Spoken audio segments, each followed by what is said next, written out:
Hello everyone, welcome to your channel. Today we'll be discuss about mycology subject. आज हम पढ़ने जा रहे हैं माइकोलॉजी सब्जेक्ट के बारे में। प्रीवियस लेक्चर में हमने इंडोक्राइन सिस्टम को फिनिश किया है, तो वो लेक्चर अगर आप लोग नहीं देखे हैं तो वो लेक्चर को जरूर देखिए। काफ़ी हमने लेक्चर उसमें जो होता है कवर किया है, बहुत सारे loads of the importance topic भी कवर किया है। आज पढ़ने जा रहे हैं माइकोलॉजी सब्जेक्ट के बारे में, और माइकोलॉजी सब्जेक्ट में यहाँ पर बहुत सारे इसमें भी हमने लेक्चर को कंप्लीट किया है, और ये रिमेनिंग बचा हुआ था सबक्यूटेनियस माइकोसिस का राइनो एस्पेरिडोसिस है। ठीक है, आज इसको पढ़ने जा रहे हैं। तो आज जब ये इसको फिनिश करेंगे तो यहाँ से सबक्यूटेनियस माइकोसिस फिनिश हो जाएगा। ठीक है, देन इसके बाद हम सिस्टमिक माइकोसिस को स्टार्ट करेंगे, और सिस्टमिक माइकोसिस में 8 से 10 लेक्चर कंप्लीट होंगे। देन इसके बाद माइकोलॉजी फिनिश हो जाएगी। क्लियर? तो राइनो एस्पेरिडियोसिस के बारे में पढ़ने जा रहे हैं। एक्चुअल में यहाँ पर एक शब्द को एक्सप्लेन करेंगे कि यहाँ पर शब्द लगा हुआ है माइकोसिस। माइकोसिस का मतलब क्या होता है कि caused by the fungus disease, मतलब कि जिस फंगस के द्वारा डिजीज उत्पन्न हो रही है उसी को हम क्या कहते हैं, माइकोसिस। तो माइकोसिस के आधार पर यहाँ पर फंगस को क्लासिफाइड किया गया है। ठीक है, जिसमें से superficial mycosis, cutaneous mycosis, subcutaneous mycosis और सिस्टमिक माइकोसिस। सुपरफिशियल माइकोसिस को आप हम लोग पढ़ चुके हैं, क्यूटेनियस माइकोसिस को पढ़ चुके हैं, तो इसके बारे में हम जिक्र नहीं करेंगे। क्यूटेनियस माइकोसिस में भी स्पायरोट्राइकोसिस, क्रोमोब्लास्टोमाइकोसिस, माइसिटोमा, ठीक है, और फियो हाइपोमाइकोसिस, इन सभी को हम डिटेल्स में पढ़ चुके हैं। इसी के रिगार्डिंग में सब क्यूटेनियस में ही राइनो एस्पेरिडियोसिस भी आता है, इसमें मेंशन नहीं किया गया है, बट आपको बता दें कि इसी के अंतर्गत आता है। तो इसको आज हम फिनिश करेंगे, देन इसके बाद फिर हम सिस्टमिक माइकोसिस स्टार्ट करेंगे।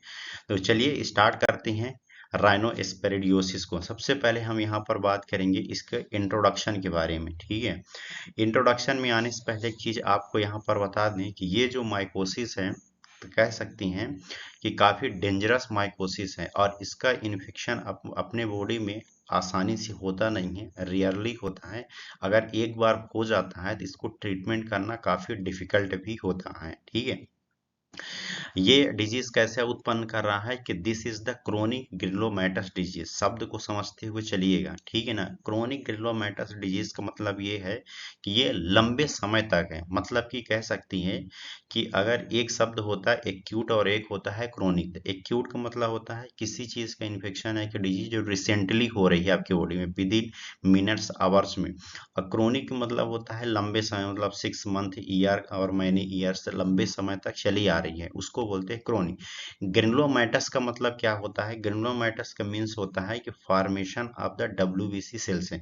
मतलब कि उस एरिया में डब्ल्यूबीसी सेल्स एबनॉर्मल रूप से फॉर्मेशन करने लगती है, एबनॉर्मल रूप से अपना प्रोलिफरेशन करने लगती है, उसी को बोला जाता है ग्रेनुलोमाइटस है। ठीक है, तो ये डिजीज कैसी होती है? ग्रेनुलोमाइटस होती है characterized by the development of the friable polypi. ये शब्द को याद रखिए। ठीक है, ये शब्द से क्वेश्चन जनरेट हुआ है, ठीक है ना, कि फ्रीएबल पोलिप्सी। फ्रीएबल पोलिप्सी का मतलब क्या होता है? पहले फ्रीएबल का मतलब समझिए। एक्चुअल में फ्रीएबल का अगर हम हिंदी में जाएंगे तो इसको बोलते हैं भुरभुरा टाइप का, या कह सकते हैं कि छोटे छोटे पार्टिकल्स। मतलब कि हाथ में अगर इसको आप लेंगे तो ये छोटे छोटे पार्टिकल्स में टूट जाएगा, उसी को बोला जाता है फ्रीएबल।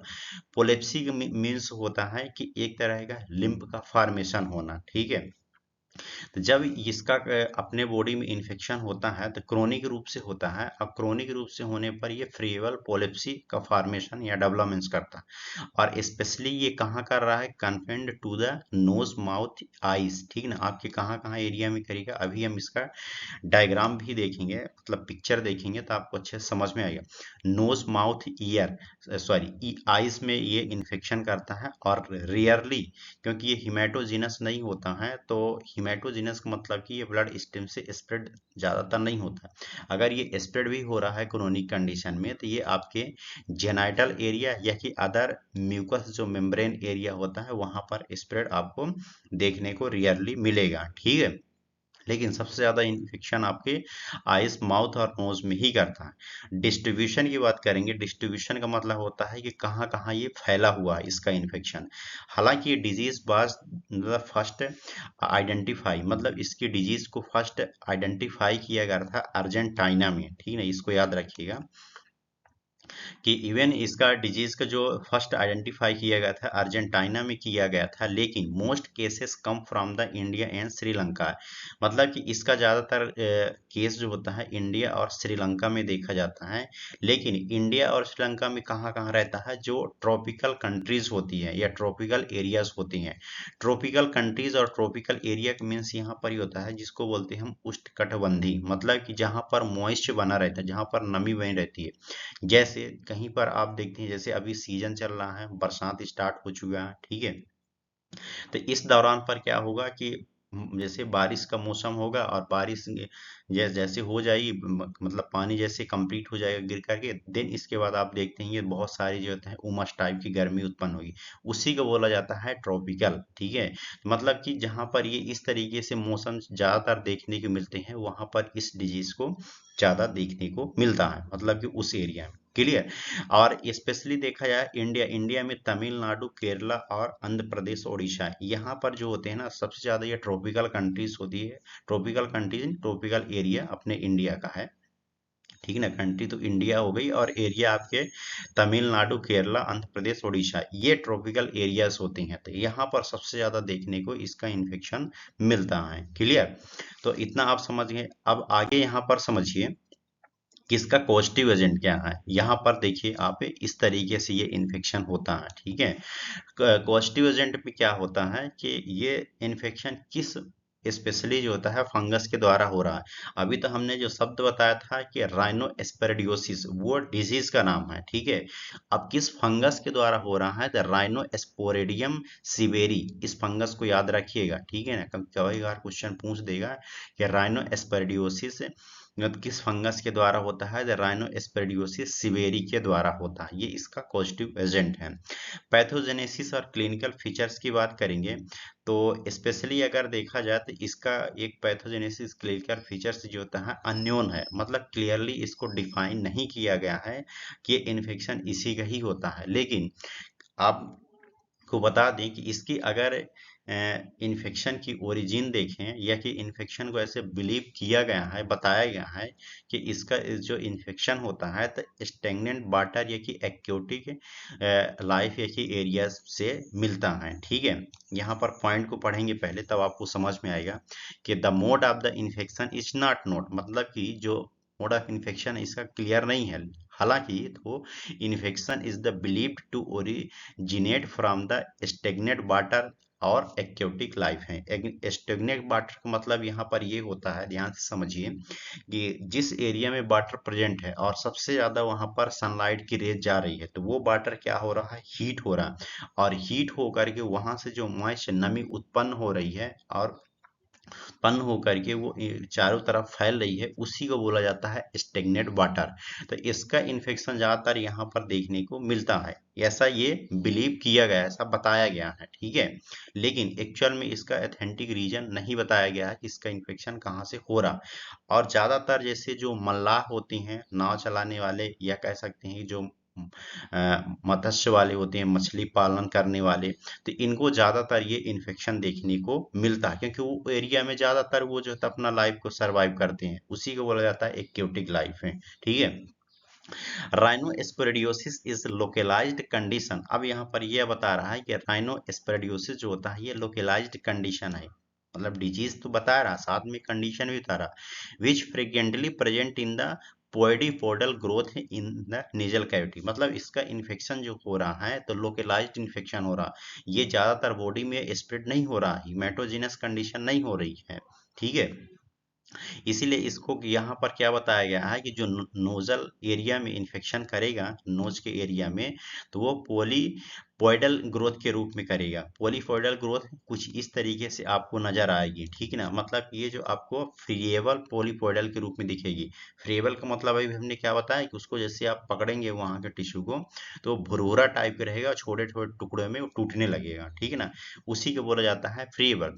और फ्रीएबल के साथ साथ में ये कैसा रहेगा, पॉलीपॉइडल। क्लियर। तो ये इस तरीके से आपको ग्रोथ नजर आएगी। Lesion can also be seen in the eye, skin, buccal cavity और जेनाइटल एरिया, ठीक ना। और भी आपको इस एरिया में देखने को मिल सकता है।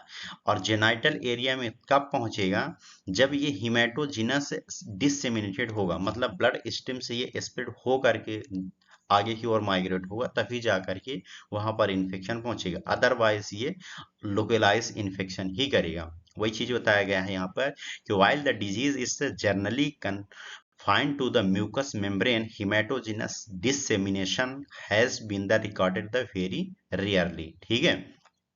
क्लियर। इतना आप इसकी पैथोजेनेसिस को समझिए। आगे पॉइंट समझिए कि राइनोस्पोरिडियल mask has been the classical described as a strawberry like the mulberry mass है, ठीक है ना। ये शब्द को याद रखिए क्योंकि यहाँ से क्वेश्चन पूछ सकता है कि एक्स्ट्रावेरी लाइक मलवेरी मास किस फंगस में देखने को मिलता है, ठीक है ना। तो राइनोस्पोरिडियोसिस में देख मिलता है। तो इसका क्लासिकल जो डिस्क्राइब किया गया है मास को, यही इन्फेक्शन को, तो एक्स्ट्रावेरी लाइक मलवेरी मास को डिस्क्राइब करके बताया गया। कुछ इस तरीके से आपको लेक्रीमर ग्लैंड यानी कि आइस में देखने को मिलेगा। म्यूकस मेम्ब्रेन में कुछ इस तरीके से नजर आएगा, ठीक है। This mass may extend from the nasal cavity into the nasopharyngeal present itself in the oral cavity। मतलब इसका जो इन्फेक्शन, मतलब कि मास जो एरिया रहेगा, ठीक है, तो ज्यादातर आपको नेजल कैविटी, ठीक है ना, और साथ में नेजोफेरेंशियल जो एरिया है वहां पर ये स्प्रेड देखने को मिलेगा। Lesion commonly cause the bleeding from the nasal cavity, और ये जो एरिया पर प्रेजेंट है तो वो नेजल ब्लीडिंग करने का काम करेगा। Rhinosporidiosis seeberi can also affect the lacrimal gland. Lacrimal gland कहाँ पर प्रेजेंट होती है, आइस में, and also rarely in the skin and genital area, ठीक है। वही पॉइंट जो अभी हमने एक्सप्लेन किया कि आइस में इन्फेक्शन करेगा तो कुछ इस तरीके से नजर आएगा। अब यहाँ पर एक चीज आपको क्लियर कर दें कि इसका इन्फेक्शन अगर जिस जिस एरिया में हो रहा, तो सबसे ज्यादा किस एरिया में कितने % देखने को मिलेगा, ठीक है। इसको भी याद रखना है कि common side of the affected, nose की अगर बात करेंगे तो नोज में ये 78% देखने को मिलेगा, ठीक है। नेजो फेरिंग्स की बात करेंगे तो ये 68% देखने को मिलेगा। टोंसिल की बात करेंगे 3%, आइस में 1%, और स्किन में वेरी रेयरली रहेगा। स्किन में इसलिए रहेगा क्योंकि यहाँ पर जो इसका इन्फेक्शन हो रहा है तो जो एरिया खुली हुई है अपने बॉडी की, ठीक है, जैसे आईज हो गया, नोज हो गया, माउथ हो गया, जेनाइटल एरिया हो गया, ये सभी एरिया जो होती हैं ओपन रहती हैं। तो जैसे हुए एक्वेटिक लाइफ वाले जो पर्सन होते हैं जो उस एरिया में स्टेगनेट वाटर एरिया में प्रेजेंट होते हैं, मल्लाह के रूप में काम कर रहे हैं, तो वो वाटर अपने बॉडी में अप्लाई करेंगे, ठीक है ना, किसी कारणवश, या कि उसमें जो होता है डुबकी लगा रहे हैं, तो ये एरिया में सबसे ज्यादा इसका इन्फेक्शन देखने को स्प्रेड हो जाता है, ठीक है, देखने को मिलता है। इसलिए यहाँ पर ये बता रहा है कि स्किन, आइस जो होता है, ये सब जगह एरिया जो होता है रेयर रहता है। अब आइस में 1%, नोस्ट्रिल में, टॉन्सिल में 3% क्यों रहता है, क्योंकि आइस जैसे आप किसी वाटर में अगर डुबकी लगा रहे हैं, स्विमिंग कर रहे हैं, तो आइस आपकी जो होता है क्लोज हो जाती है, ठीक ना।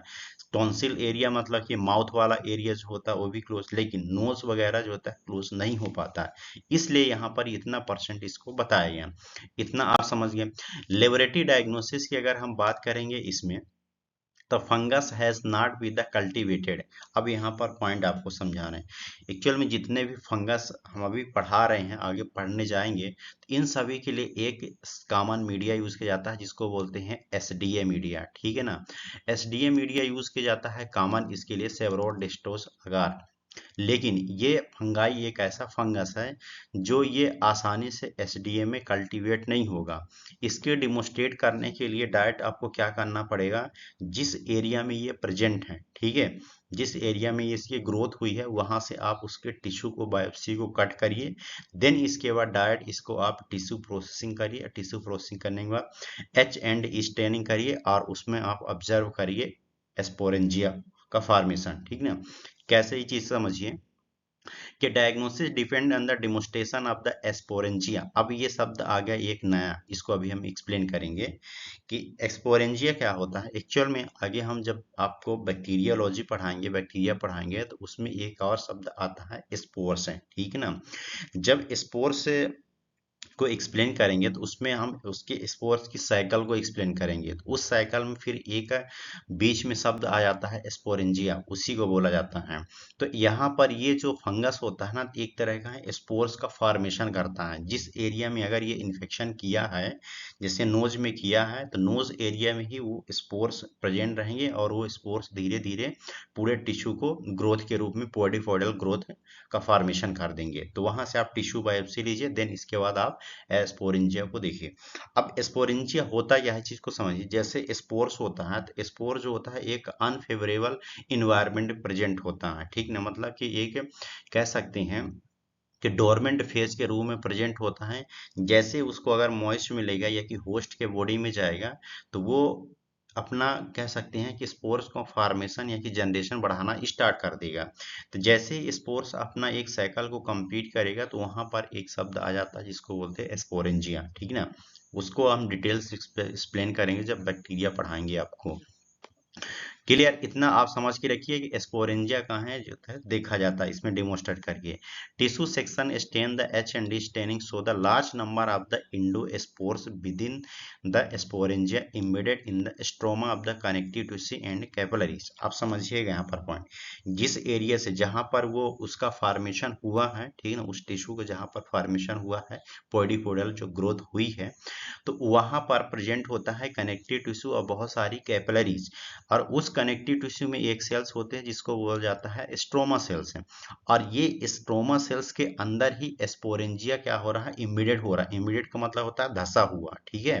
तो वहां पर ही क्या हो रहा है, इम्बेडेड हो रहा है।